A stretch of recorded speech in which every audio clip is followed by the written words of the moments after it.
250 ரூபாய் மனு கொடுத்துருப்பீங்க உண்டா? அதுல விவசாயிக்கு கிடைக்கிறது கிலோ, அவங்களுக்கு கிடைக்கிறது 3 கிலோ இருந்தா 3018 பேரும் 18 ரூபாய் தான். இது இந்த வழக்கிறவங்களுக்கு கட்டுப்படி ஆகுமா? இதற்காகத்தான் நீதி கேட்டார், நெடும்பயணம் வந்தார்.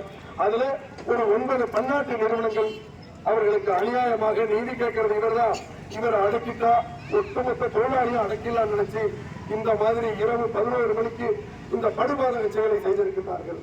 அதனால் அதற்காக நீதி கேட்டு நியாயம் கேட்டு இந்த இடத்தில் நாம் நீதிக்கு வந்திருக்கின்றோம். இப்போது பேரும் மனசாட்சியோடு நீங்க எல்லாம் வந்திருக்கீங்க. உங்களுக்கு எனது பணிவான வணக்கத்தை தெரிவிச்சுக்கிறேன். இதே போல பாத்தீங்கன்னா 1 அல்ல 2 அல்ல, உங்க சிபிசிஎல் நிறுவனத்துல இன்னைக்கு நீதி கேட்டு இந்திய இறையாண்மைக்கு கேட்டுப்பட்டு நேர்மையான முறையில் போராடுவது எங்களுக்கு தமிழக விவசாய சங்கம். இது ஏதோ சுயநலத்திற்காக அல்லது விளம்பரத்திற்காக இதை விட்டு மேலே வர வேண்டும் என்ற எண்ணத்திற்காக இவர்கள் செய்யவில்லை. அப்பாவி மக்கள் கடலில் உள்ள விவசாயிகள், விவசாய தொழிலாளர், இவர்களுக்கு தமிழக அளவில் நேர்மையான முறையில் நீதி கேட்கும் ஒரே தெய்வமாக காக்கும் கடவுளாக இருக்கிறது யாருங்க? எல்லாரும் சொல்லுங்க. அதனால அப்பழுக்கற்ற ஒருவரை, அதுவும் இன்னைக்கு மனித சூழல் வாழ்ந்த இந்த நாட்டில் ஒரு அநியாயமா ஒரு நல்லவரை கைது செய்திருக்காங்க. இந்த வேதனையை இங்க தெரிவிக்கிறதுக்கு தான் இந்த காவல்துறை இத்தனை பேர் முன்னாடி நாம எல்லாம் இந்த வீதியில வந்து இறங்கி போராடிட்டு இருக்கிறோம். நீதி கேட்டு போராடுறோம், நியாயம் கேட்டு போராடுறோம்.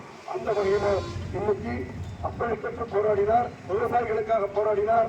அந்த ஒரு நல்ல ஒரு நபரை அநியாயமாக கைது செய்திருக்கிறார்கள். அதனால் அரசை கண்டித்து இந்த போராட்டம் நடந்து கொண்டிருக்கிறது. இன்னும் நிறைய பேர் நெடுமையாக பேச வேண்டிய சூழ்நிலையும் இருக்கிறது. அந்த வகையில் உங்கள் அத்தனை பேருக்கு நிறைய கருத்துக்களை சொல்லணும். வெளியில நிற்கிறீங்க, அவர் அங்க சிறையில கிடைக்கிறாரு, நாமெல்லாம் இங்க தொண்டர் கொண்டாடணும். அவர் குடும்பம், நமக்காக போராடிய குடும்பம் நடுத்தருள் நிற்குது. அதனால் அநியாயமாக நாங்கள் யாரையும் எந்த ஒரு விவசாய தொழிலாளியும் அல்ல விவசாயியும் இழக்க நாங்கள் தயாராக இல்லை. அந்த வகையில் நமக்கெல்லாம் காக்கும் கடவுளாக உள்ள அந்த ஈசன் முருகசாமி கைது செய்து கண்டித்து உடனடியாக அவரை விடுதலை செய்ய வேண்டும் என்பதற்காக இங்கே நாம் வீதியில் இறங்கி போராடி கொண்டிருக்கின்றோம். அந்த வகையில் இதற்காக இரவு பகலாக உழைத்த அண்ணன் இருந்து ஒவ்வொரு அண்ணனையும் பேர் சொல்லி வச்சா நிறைய பேர் இருக்காங்க. இன்னும் நிறைய பேர் பேச